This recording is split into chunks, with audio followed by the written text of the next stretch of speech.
O Senhor é meu pastor, nada me faltará. Caminhar me faz em verdes pastos, guia-me mansamente a águas tranquilas. Refrigera minha alma, guia-me pelas veredas da justiça por amor de seu nome. Ainda que eu caminhasse pelo vale das sombras da morte, eu não temeria mal algum, porque tu estás comigo. A tua vara e o teu cajado me consolam. Preparas uma mesa perante mim, na presença dos meus inimigos. Unges a minha cabeça com óleo, o meu cálice transborda. Certamente que a bondade e a misericórdia me seguirão todos os dias da minha vida, e habitarei na casa do Senhor por longos dias. O Senhor é meu pastor, nada me faltará. Prece aos espíritos protetores. Meu Deus, permita que os bons espíritos que me cercam venham em meu auxílio quando me acharem em sofrimento, e que me sustentem se desfalecer. Faze, Senhor, que eles me incutam fé, esperança e caridade, que sejam para mim um amparo, uma inspiração e um testemunho da Tua misericórdia. Faze, enfim, que neles encontre eu a força que me falta nas provas da vida e, para resistir às inspirações do mal, a fé que salva e o amor que consola. Amém. Pai nosso que estais nos céus, santificado seja o vosso nome. Venha a nós o vosso reino, seja feita a vossa vontade, assim na terra como no céu. O pão nosso de cada dia nos dai hoje. Perdoa-nos as nossas ofensas, assim como nós perdoamos a quem nos tem ofendido. E não nos deixeis cair em tentação, mas livrai-nos do mal. Amém. Ave Maria, cheia de graça, o Senhor é convosco. Bendita sois vós entre as mulheres, bendito é o fruto do vosso ventre, Jesus. Santa Maria, Mãe de Jesus, rogai por nós, os pecadores, agora e na hora de nossa morte. Amém. Primeiramente, rendendo graças ao Pai, pedimos humildemente para que Ele possa nos potencializar, para conseguirmos elevar o nosso pensamento, a nossa frequência, para estarmos envoltos em Tua presença, Pai. Pelo decurso de seus enviados, os espíritos superiores, unidos e em conjunto, nos colocamos à disposição para sermos instrumentos de Tua vontade, que possamos ser úteis no estudo e aprendizado do Evangelho que hoje nos coloca. Pai, somos ainda muito pequeninos, mas desejosos de buscarmos o nosso melhoramento e nossa reforma íntima. Pela vossa misericórdia, te suplicamos auxílio para transmutarmos as pesadas energias que ainda nos prendem a este mundo de ilusão. Te pedimos forças para lutarmos contra as nossas imperfeições, humildade para enxergar os nossos erros e coragem para corrigi-los, e que aproveitemos as oportunidades que nos concede no presente para sanarmos o mal que fizemos no passado. Pela vossa bênção de nos ter possibilitado o exercício diário do Teu reino em nós, somos desejosos de nos unificar a Ti, pois já nos ensinastes que Tu está em nós e em tudo se manifesta. Assim, nesse estado de espírito, nós saudamos a Trindade superior, Pai, Filho, Espírito incriado, e pedimos permissão para saudar toda a força que decanta de Ti, Pai, que trabalham no amor e no desenvolvimento. Assim, pedimos força aos orixás, campos de energia de amor e atuação. Pedimos forças a Miguel Arcanjo e toda a corrente de angelicais do Senhor. Pedimos forças à corrente franciscana, essa corrente que nos ampara, nos auxilia, a Xangô, que nos fortalece e sustenta, e ao Caboclo Tupinambá, nosso guia-mestre que tanto nos orienta. Pedimos ainda pela paz no mundo, paz entre povos e nações, governantes e governados, mas principalmente pela paz em nós, em nossos corações, e que possamos disseminá-la e promovê-la onde quer que nós estejamos. Pedimos pelos idosos que possam assisti-los, que possamos assisti-los, entendendo as suas necessidades e sua realidade, devolvendo um pouco do amor que com certeza tiveram para conosco.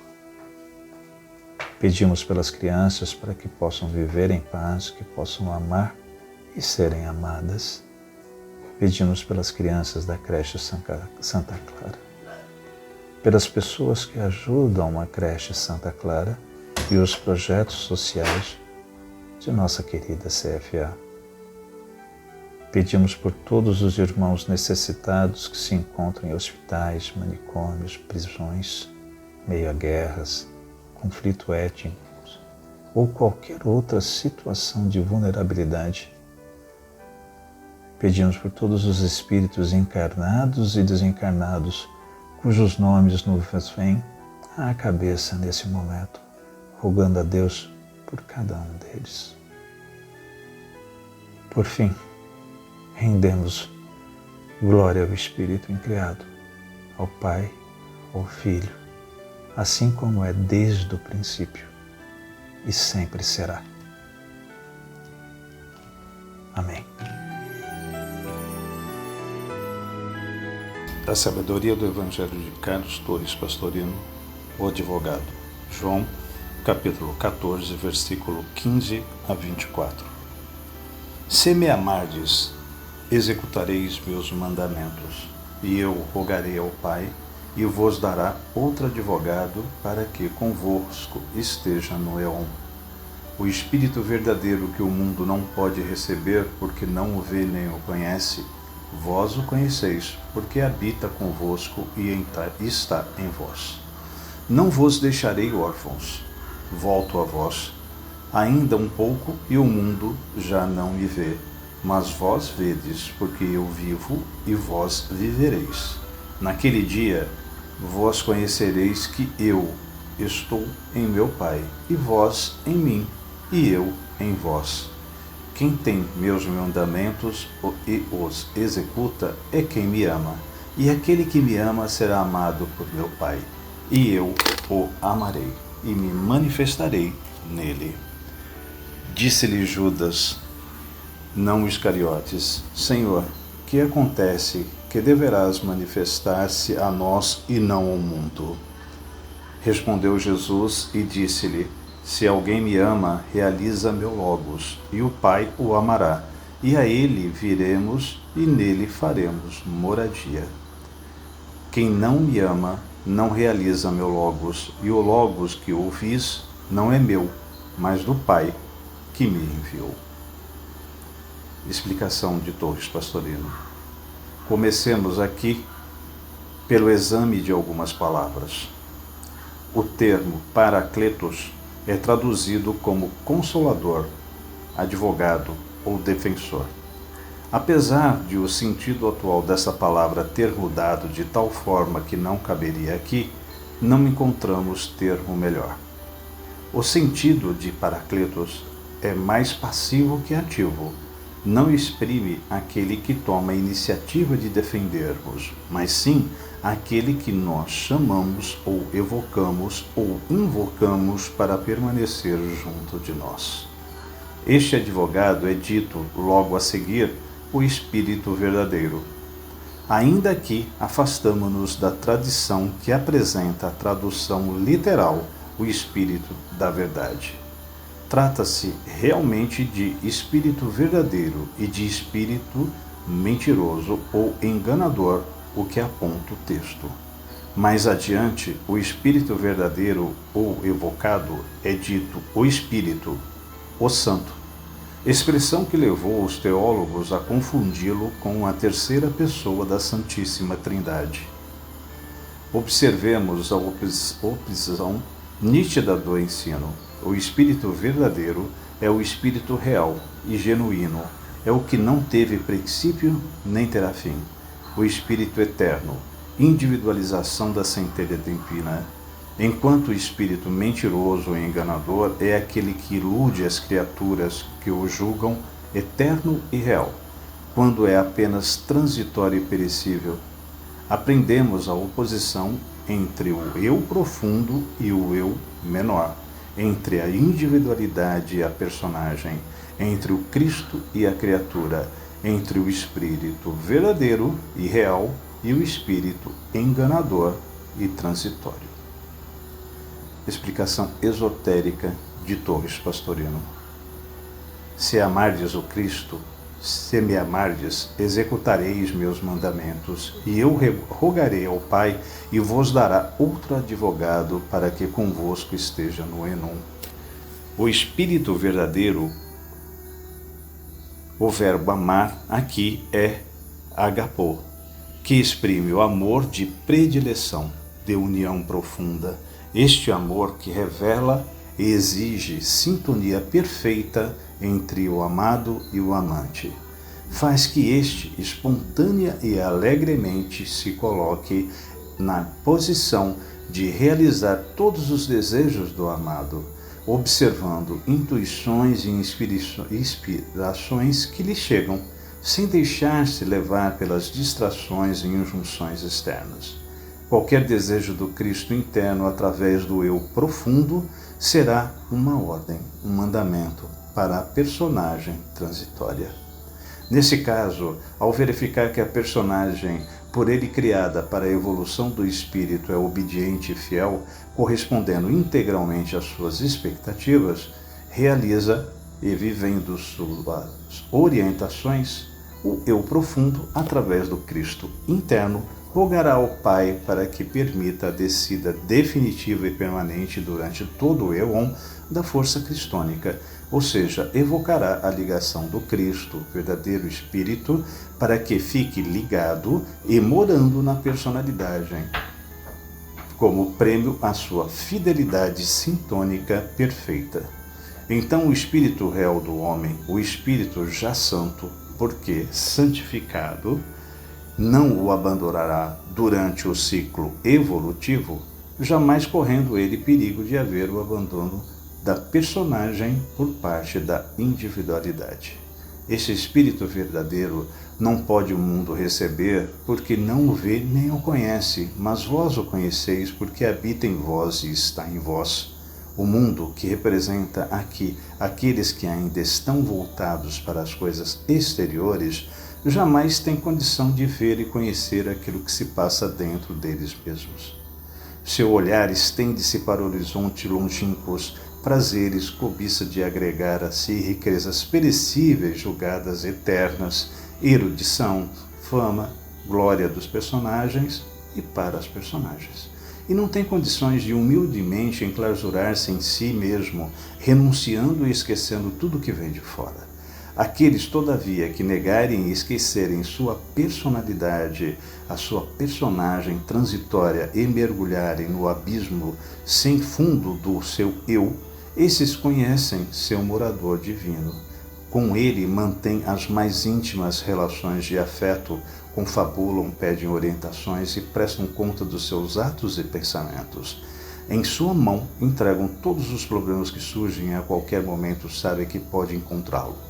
Porque neles habita e está neles, mais valioso que o universo inteiro com suas riquezas e belezas, mais importantes que todos os seres humanos com suas glórias e sua fama. Neste ponto, o Cristo manifestado em Jesus fala diretamente para confortar o coração dos discípulos. Eu não vos deixarei órfãos, volto a vós, embora não mais no corpo físico de Jesus, mas no âmago de cada um. No corpo de Jesus o mundo não mais o verá dentro de pouco tempo, porque este corpo será levado a Lures. Mas vós vedes, porque eu, o Cristo, vivo, e vós viveis em mim e por mim. Pois quem vive e sintoniza comigo jamais conhecerá a morte. E então, neste dia em que conseguirmos viver no Cristo, tereis a gnose plena de que eu, o Cristo, estou no Pai, e vós em mim, e eu em vós. Nada pode ser mais claramente declarado do que a revelação dessa verdade. O Cristo interno está em nós, e nós estamos no Cristo interno. Por que não o percebemos? Falta ainda de sintonia. No momento em que elevarmos nossa sintonia até a do Cristo, pela negação e renúncia total, absoluta e definitiva do que tudo é externo, inclusive o nosso eu pequeno e vaidoso, e o nosso intelecto cheio de convencimento e orgulho, neste momento poderemos sintonizar com o Cristo interno, através do nosso eu profundo, de modo total. É o Cristo que viverá em nós.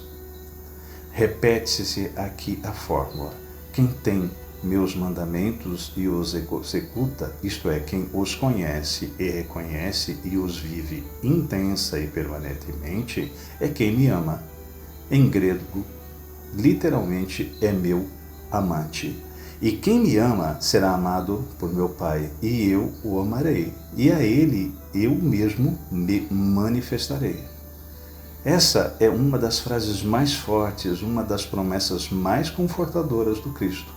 Não se dirige apenas a emissários ali presentes, nem a seus discípulos imediatos durante sua peregrinação terrena na Palestina, mas sim a todos os que amam o Cristo. Muitos queixam-se da dificuldade de conseguir a união com o eu profundo e posteriormente a unificação com o Cristo, mas a condição de obter-se isso é uma só: amá-lo e seguir-lhe as ordens, obedecendo-os as intuições, viver-lhe os ensinos, renunciando a tudo, com desapego total, absoluto, permanente, de objetos e de pessoas, seu próprio eu pequeno, do seu próprio intelecto, da sua própria cultura, de todos os seus conhecimentos mundanos. Quem assim ama o Cristo entra plenamente na sintonia crística, que é o reino dos céus, e logicamente na sintonia do Pai, na frequência do som cósmico, cuja tônica em cada planeta é dada pela tônica de seu governador, o Pai plasmador e sustentador de tudo. Estabelecida a sintonia no receptor, a onda de estação transmissora enfrenta perfeitamente, sem distorções, e é a única do amor mais perfeito, a onda em vibrações de beleza, de bem, de verdade, que entra e replena o circuito do receptor, bem sintonizado em alta fidelidade, numa unificação total, no amor mais puro e absorvente. A visão contemplativa, não de uma forma física, mas sem forma, pois estamos no plano mental, onde só se percebe o caminho, que é o Cristo, o som, que é a verdade, que é o Pai, e a luz, que é a vida, o Espírito, a divindade, o Santo. Jamais esperem os iniciantes ver com olhos físicos, nem mesmo os médios que se ambientaram no astral, esperem ver com o olho de Shiva, a forma humana do Cristo ou do Pai. É mais alto, mais elevado, mais sublime.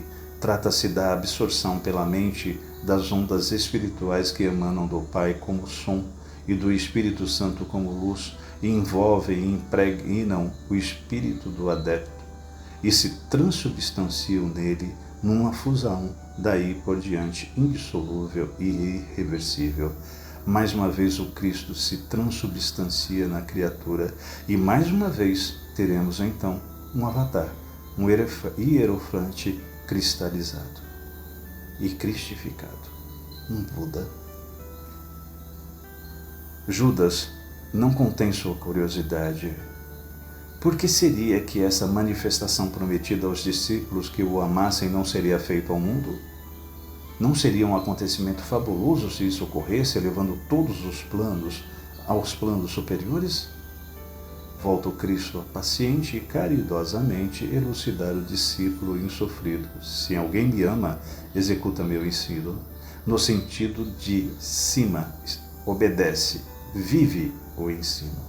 E também, em outro sentido, realiza meu logos, ou seja, passa a viver meu som, a vibrar na mesma nota fundamental, na mesma frequência vibratória, no mesmo tom, e repete mais uma vez: o Pai o amará e eu, o Cristo, e o Pai viveremos com uma só coisa e habitaremos nele, e passaremos a viver em lugar dele e nos transubstanciaremos nele. Não é possível ser mais explícito nem proferir palavras mais consoladoras. Ensinos mais profundos, a união será permanente. Habitaremos ou permaneceremos nele, dentro e ao redor. Não há mais separação, não há mais distinção. O que mais pode aspirar-se nessa terra? Volta-se então para o outro lado ao referir-se ao mundo. Quem não me ama, preferindo as exterioridades superficiais do mundo e do seu próprio eu pequeno, não realiza evidentemente meu ensino e, logicamente, não tem possibilidade de perceber a sintonia do Cristo interno. Recebe e realiza as ondas de outras estações emissoras, e mais uma vez é dada a garantia absoluta da fonte de onde emanam as revelações. O ensino que ouvis não é meu, mas do Pai que me enviou. Ainda uma vez revela-se a obediência cega às ordens do Pai, que é maior que eu. O Filho faz a vontade do Pai, sem titubear. Repete o ensino do Pai.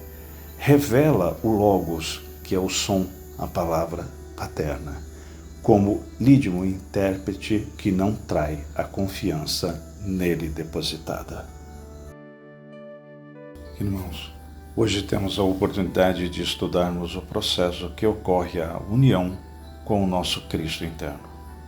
União esta que todos deveremos um dia chegar, pois é a vontade do Pai.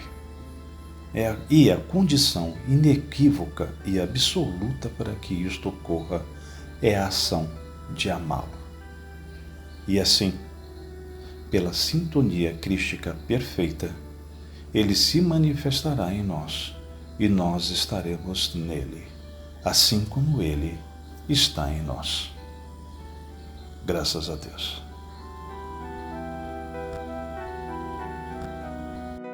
Senhor, fazei-me instrumento de vossa paz. Onde houver ódio, que eu leve o amor. Onde houver ofensa, que eu leve o perdão. Onde houver discórdia, que eu leve a união. Onde houver dúvida, que eu leve a fé. Onde houver erro, que eu leve a verdade. Onde houver desespero, que eu leve a esperança.